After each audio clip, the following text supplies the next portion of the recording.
welcome back to the Wolds Pride channel. Whether you're listening on Instagram, Twitter, YouTube, Facebook, TikTok, whatever we're on today, you're very welcome and thank you for joining us. Now, as part of LGBT History Month, we are putting together a series of Zoom interviews and honest conversations with members of the LGBTQIA+ community. And today we have got a very special treat for you, my very good friend, Shaun Clegg. Hello, Shaun. Hi. How are you? I'm good. How are you? I'm pretty good, thank you. We love your backdrop today. Very fabulous. Thank you. Just a little walk into my wardrobe, you know, the average Very attire. nice. Very nice. Very nice. So, Shaun, we've known each other for, I think, 2 or 3 years now. I think it's probably about 2 years. Probably 2 years, probably like a week ago. Oh yeah. Gosh. And I feel like since we met, we instantly clicked. And I think it was because of our outward queerness, maybe, or our loud and proud personalities. We just seem to get on really well. Would you agree? 100%. Yeah, completely agree. Now, when did you first realise, Shaun, that you might be part of the LGBT community?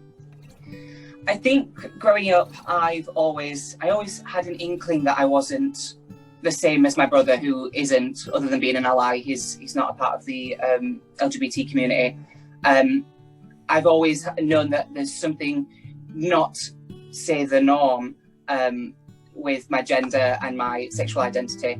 And yeah, I've always felt like I've never agreed with the concept of a man and a woman with my gender. I've always thought that I sort of known that I'm fluid and more switch between the two, non-binary as such.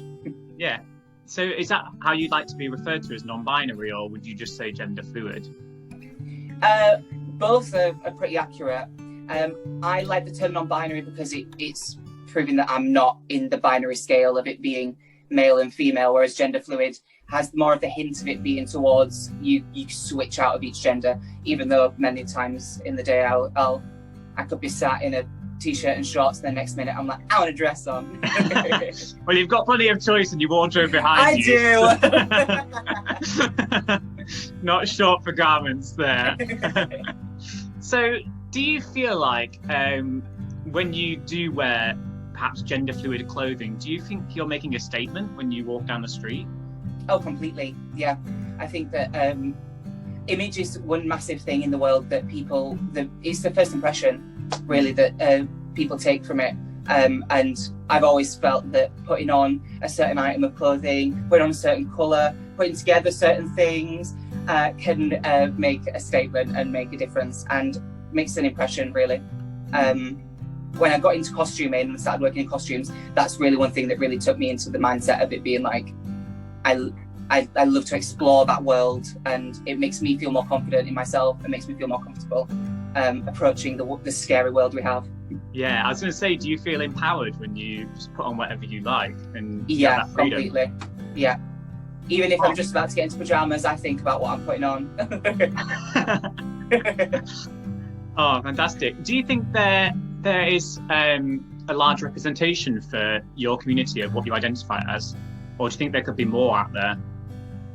I think there could be more. A lot of things that we see in social media are the gender norms of being male and female, or of being male and female. But then there's been quite a few recently that have come through. One big inspiration for me is India Moore and Angelica Ross from the starring Pose. Pose, yeah. Yeah, and they're just big inspirations, and obviously then coming from the trans background in the community is a really big moment that we've sort of got some more actresses coming through that are part of our community in that sense. Yeah. How do you feel about talking about our community? Do you feel like there is any discrimination towards those who are non-binary or gender fluid from our own community? I mean, obviously there's a lot of internal homophobia and racism, transphobia, biphobia within our own community. So do you think there's any of that towards your community? I feel like there is, yeah. I think it stems off of the, like you say, the internalized homophobia and the internalized gender norms that we look at in the world, and that we get shown and taught growing up, especially coming from, because I'm from a small town in West Yorkshire, so it's always been black and white, black and white, black and white. There's the odd grey, black and white, and there's no colour spectrum. There's no difference. There's no array of different personalities, different people, different exposures within the like gender and sexual identity.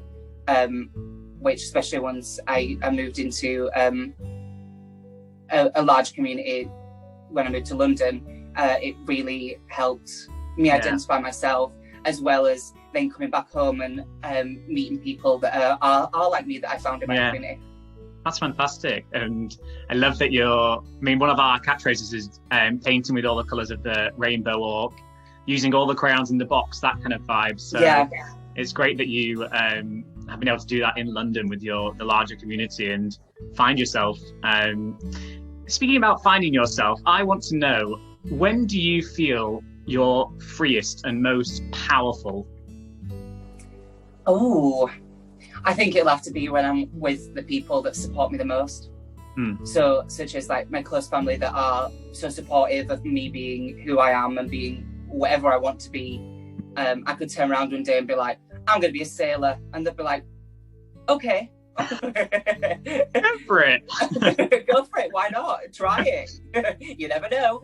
But yeah, being with the community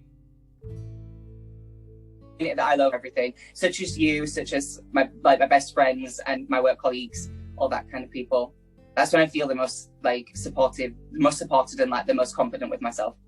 Oh, great. I mean, for example, a few years ago, we went to London Pride together, and I think that kind of environment especially is just such a celebration of all the different kinds of people in our community. And I know you came in this fabulous number, tassels everywhere, full rainbow, I remember. Tassels.